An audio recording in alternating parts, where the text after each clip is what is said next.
Kami po ang actually, kami po ang isa sa mga founders ng Hukbong para kay Sara. Kailan, dahil di ba kung natatandaan nyo, hindi tumuloy si Vice President Sara. At yun po yung isa sa mga turning points kung saan talagang umanga ako sa kanya. Dahil nung sinabi namin sa kanya, dahil siya po nagsabi sa mga Vice President siya, yung team, sabi namin, ma'am, sorry po, pwede bang ikaw lang ang suportahan namin?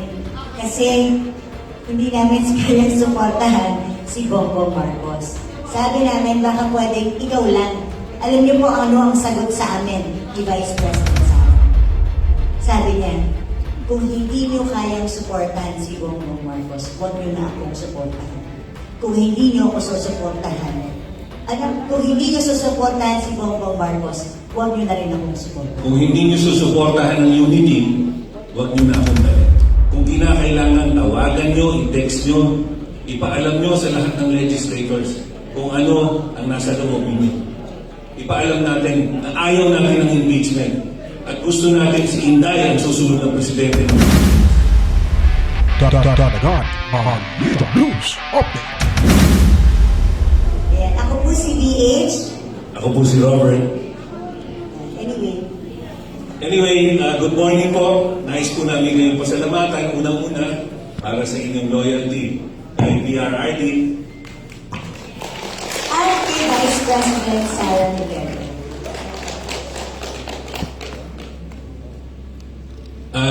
Kami po ang actually, kami po ang isa sa mga founders ng Hukbong para kay Sara. Kasama namin si Councilor Danny De Alira nung binuo namin yung Hukbong para kay Sara nung dapat tatakbo siyang presidente noong 2022. Naalala niyo po ba yun? Kasama rin natin si Willie nun. Kasama rin si Willie at marami at Siyempre si kasama Comel. Comel, please stand up and be recognized. Chairman Willie. Councilor Danny. Si Vic. Kasama rin tayo nun. Si Prof. Malu kasama din nun, Hukbong para kay Sara, Prof. if you remember. Yan. Kailan, dahil di ba kung natatandaan nyo, hindi tumuloy si Vice President Sara. At yun po yung isa sa mga turning points kung saan talagang umanga ako sa kanya.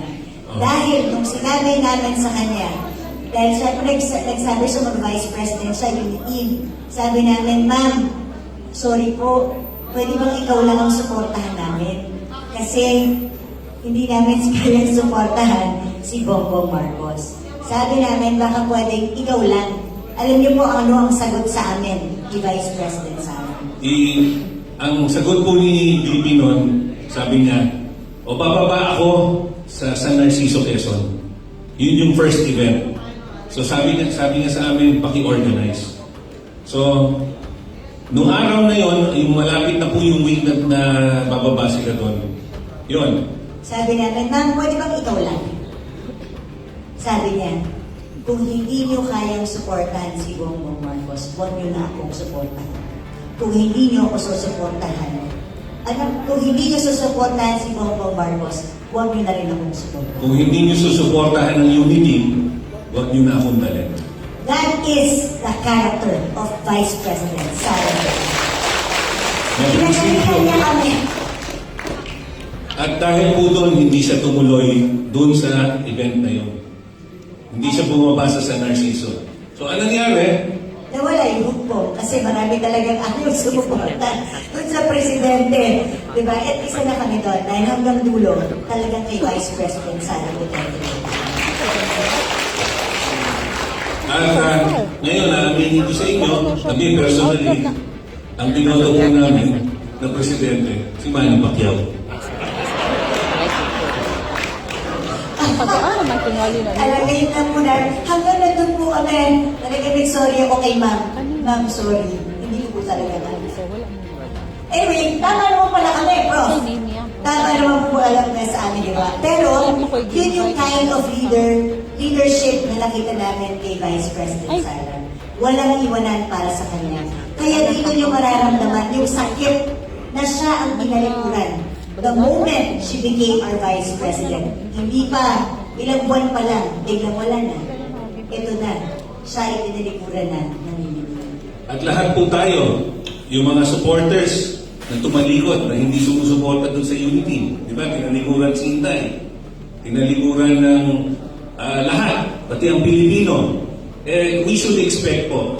Di ba? We should expect na huwag po kayo magugulat na dahil po sa ginagawa ng administrasyon ay marami pa tayong hirap ng pagdadaanan. Kaya bilib po kami sa inyo dahil hanggang ngayon, kayo po ay nasa likod, nasa tabi, nakikipaglaban po para sa inyo tayo sana. Kailangan po natin ang lahat ng tulong. Kami po ay, nung hindi po ako pumirma doon sa impeachment complaint, talagang lahat na ng mahirap na danas namin. Mula noon hanggang ngayon, after noon, hindi ko nakuha bonus ko, hindi ko nakuha sweldo ko, zero ang AIC, zero ang tupad, zero ang MAIC, naka-FLR lahat ng mga proyekto namin. Pero, ganun pa man, hindi pa rin nila kami makukumbinse. Actually, tinatawag nila kami man at sinabi, baka pwedeng secret pumirma ka para makuha mo lahat ng pondo mo. Meron ba namang secret? Ano ba naman ako bata na binigyan ng pain at candy o pumirma ka? Sabi ko, pasensya na po. Hindi niyo po ako mapapapirma sa isang impeachment ko. Wala. At ngayon po, buti na lang nandito kayo dahil dahil nandyan kayo po ang nagpapalakas ng loob namin. Mahaba pa po ang ating tatahakin. Ang hinaharap natin ngayon, yung impeachment ni Ma'am. So, nakita niyo naman po sa Kongreso. Nung sa Justice Committee, nandun po ako, nandun po si Paolo Margoleta, si Bong Suntay.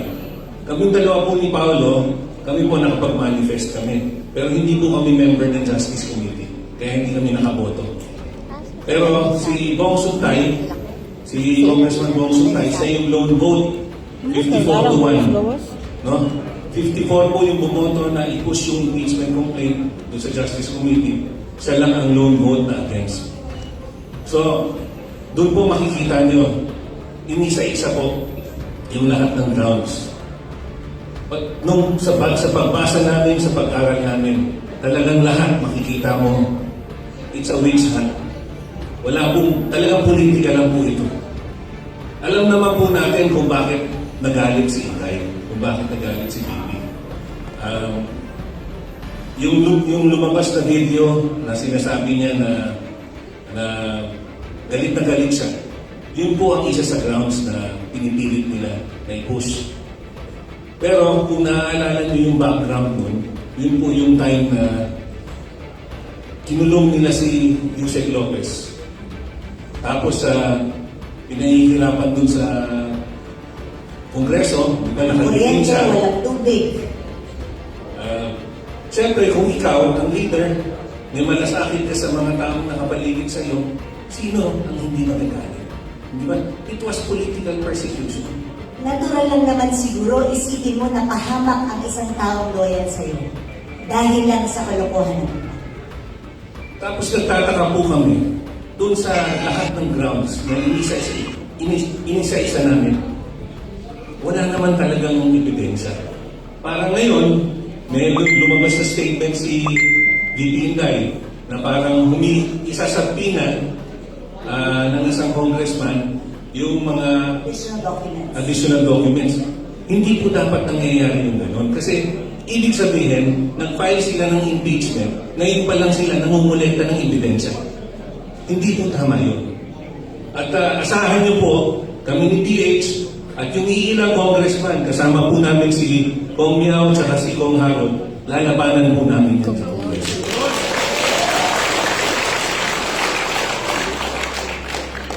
Nangihingi po dapat kami sa Committee on Justice ng i-assign kami, i-deputize para makaboto siya. Wala po kami mahingan kahit isang congressman para i-deputize kami para makaboto siya. Pag ganun pa man, ang importante naman na kapag manifest tayo, kung mapapanood yung manifestation ni Robert, pilit namin kinukumpara dun sa impeachment ni Bongbong Marcos. Sabi namin, dapat pantay ang pamantayan. Pinigil kami, inat siya. Pigilan daw niyang kakakumpara. Pero sabi ko, kailangan kasi hindi patas ang labanan dito. Bakit ang luwag doon, dito ang higpit? Diba? Kung ito ay may tunay na basihan, bakit hindi niyo maipantay ang pamantayan? Kaya maging, ang tawag dito, maging vigilant po tayo. Kailangan po, ngayon pa lang, i-text nyo na lahat ng congressman ninyo. Lahat sila, mag-Facebook page na kayo, mag-shoutout na kayo lahat, mag-iusap kayo sa kanila.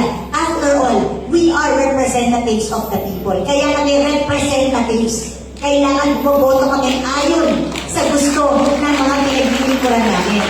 Kaya ngayon pa lang, i-text nyo na sila, puntahan nyo na sila, lahat na gawin ninyo para siguraduhin makinig sila sa gusto ninyong boto para sa impeachment nila.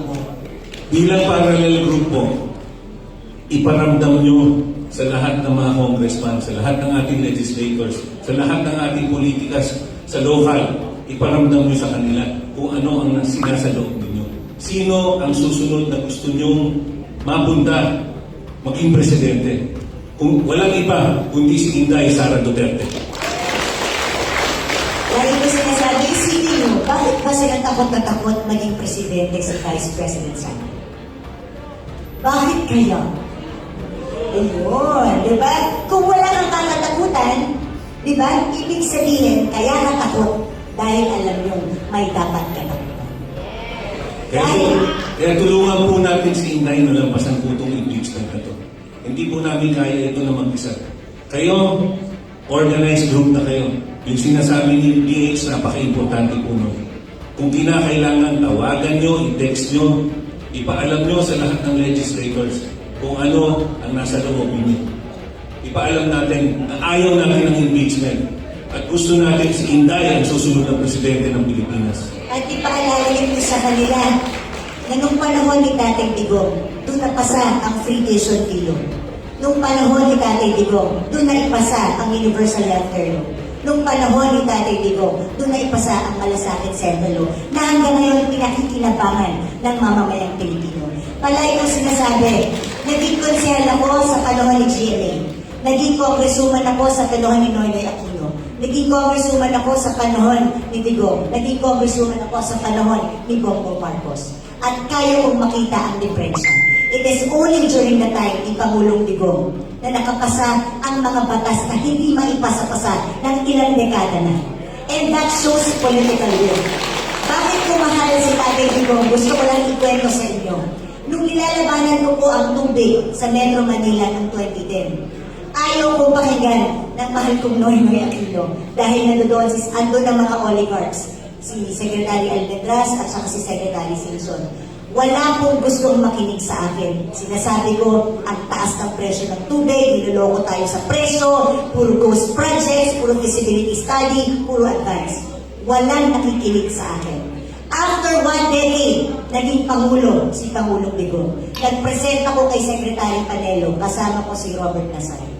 At nung nalaman niya yung tungkol sa arbitration sa Singapore, tinigil niya ito. At ngayon, yung sinasabi kong public utility dapat ang mga Manila Water at Maynila naging makatotohanan. At yan ay dahil sa political will ni Tatay Digong. Sa akin naman po, naalala ko, nag-ooperate po kami sa Tawi-Tawi, nag-ooperate kami sa Surigao. Every month, meron nagpapadrug test ako. Panahon ni Pinoy. Dahil ang pasok ng droga, ang sabu, ang 1 gramo, pumapasok ng 18 pesos per gram sa Tawi-Tawi. So kahit nagbabayad po kami sa driver ng 35,000, nagbabayad kami sa mga operator ng 45,000. Every month, meron po akong isang empleyado na nagpe-frenzy. Yung nagwawala na. Wala na yung isip niya. Iba na. 4 po ang nag-frenzy sa loob ng 1 taon. Pero mula nung pumasok si Tatay Digong, tumaas po ang presyo ng droga. Tumaas as high as 1,500 per gram. At dahil doon, hindi ko na po naging problema yon. Pangalawa, nung panahon po na yun, lagi kami nakaka-receive ng red letter. Yung revolution, na naningin ng revolutionary tax. Pag nag-landing po ako sa Bunggao, kailangan po meron akong bantay na PNP kasi sinasabi sa akin, minamanmanan ako. Dahil baka makidnap tayo ng Abu Sayyaf. Ano po nangyari nung panahon ni Tatay Digong? Nagkaroon po ng peace sa Mindanao. na wala po ang secession, ang Muslim secession.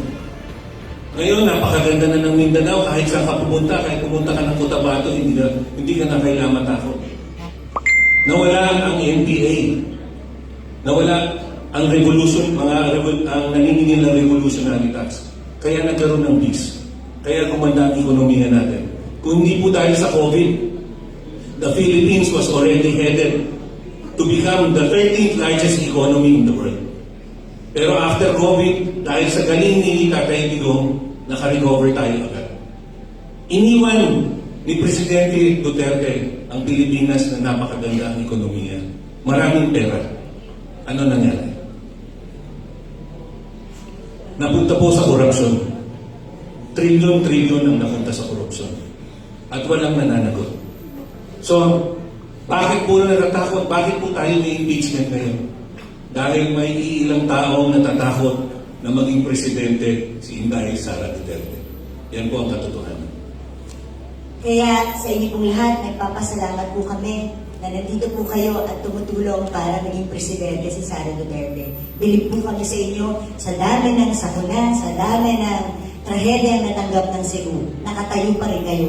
Kaya sana po, tuloy-tuloy pa rin po tayong tatayo para labanan ito. Kahit wala tayo siguro kampi doon sa Kongreso, sabi niya ni Mang Malu, tayo na lang ang magpanalo kay Sara Duterte. Bilang mga regular na mamamayan, bilang mga ordinaryong citizens. Pero kami po, hanggang nandun kami sa Kongreso, lalaban at lalaban po kami at ipaparinig po namin ang boses ninyo sa Kongreso. So pagtulungan po natin nadalhin si Inday Sara Duterte na maging presidente ng Pilipinas sa 2028. At asahan niyo po, nandito po kami sa likod niyo. Mabuhay po ang Cebu. Mabuhay ang Cebu Alliance for Duterte. Mabuhay po kayong lahat. Kay Juna Dines, Willie, Edward, salamat po sa pag-imbita. Sa inyo pong lahat, maraming salamat po. Mabuhay po.